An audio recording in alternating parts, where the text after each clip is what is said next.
feel like these tutorials on how to be successful are working pretty well for you guys. If they're not, let me know and I'll stop making them. But based on the work that I've seen, I think they're working. So I'm just going to keep doing them, unless you tell me otherwise. Today I'm going to go over how to be successful on the Postural Assessment Lab. I'm showing you examples of poor student work or not so great student work. I used to give samples of excellent student work, and what happened was students use that as like something they could use to cheat with. I don't know. I don't know why I keep running into these problems. The craziest things happen to me. So I had to stop giving samples of good student work so that other students wouldn't copy it. So I think it's good to show you samples of poor student work so you can avoid these mistakes. You don't want to make these mistakes. You're not going to copy this work. You're not going to get a good grade. Let's look at the rubric here. I'm going to open it up so we can look at it. On this one, I'm looking for, you guys know that I like when you write a lot. So a valgus, none, yes, no, like this is not going to cut it for me. I actually changed the template to say not yes, no, more equals better or something like that, to make it more clear that I want more writing. I say here, all landmarks thoroughly evaluated and strong analysis of findings. I was very generous with this grading. I feel like I don't feel deserve a 4, but I was feeling, some days I feel particularly generous.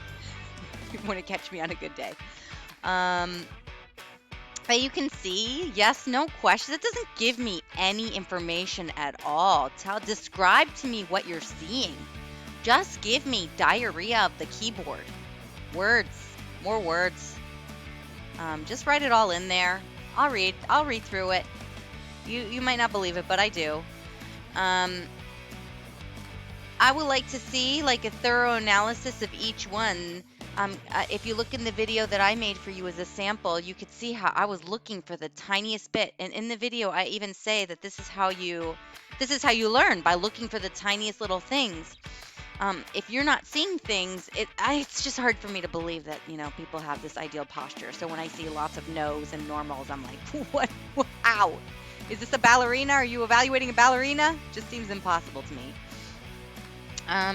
So you're going to aggregate the findings that you see here to create like a general impression of like, oh, it looks like this person, probably spends a lot of time sitting, because they have this, and this. They slouch, rounded shoulders, a thorough evaluation and analysis of maybe if you're using the same person from the new client intake, integrating those findings. I would love for you to use the same person throughout the course of the term. I understand that may not be possible, and I'm totally cool with that. So don't feel pressure to use the same person. Actually, you can use yourself on this one. You just need to take pictures of yourself in a way that you can evaluate yourself. Okay, so moving on.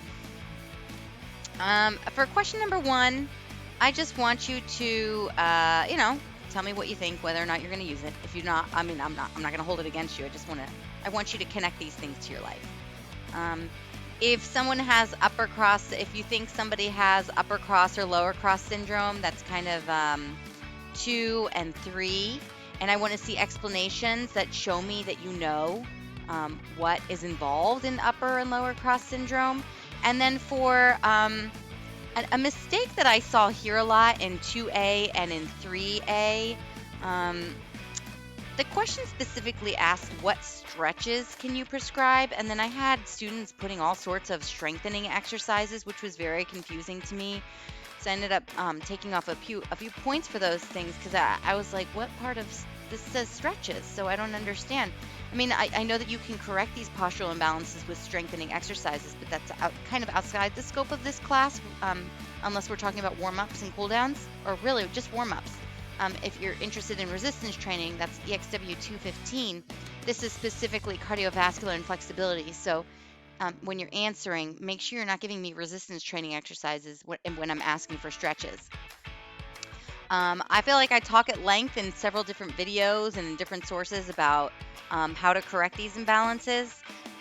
So just you could put, I'm going to do a doorway stretch. I need to stretch my pecs, so I'm going to do a doorway stretch. Like, that's really, it's, I just want to make sure that that you know which muscles are tight and you know what stretch to use to stretch that muscle. That's it. Same thing for this one. And these were the biggest mistakes that I saw. Um, the biggest mistakes I saw here were not being detailed enough in the analyses and then putting strength training exercises instead of stretches. I think that's all the information you need. You could see that the average here was pretty high. So if this person got a 22, I mean, like I said, I was feeling generous that day. So I don't know, take it with a grain of salt. But I expect you guys to do well in this lab. Good luck.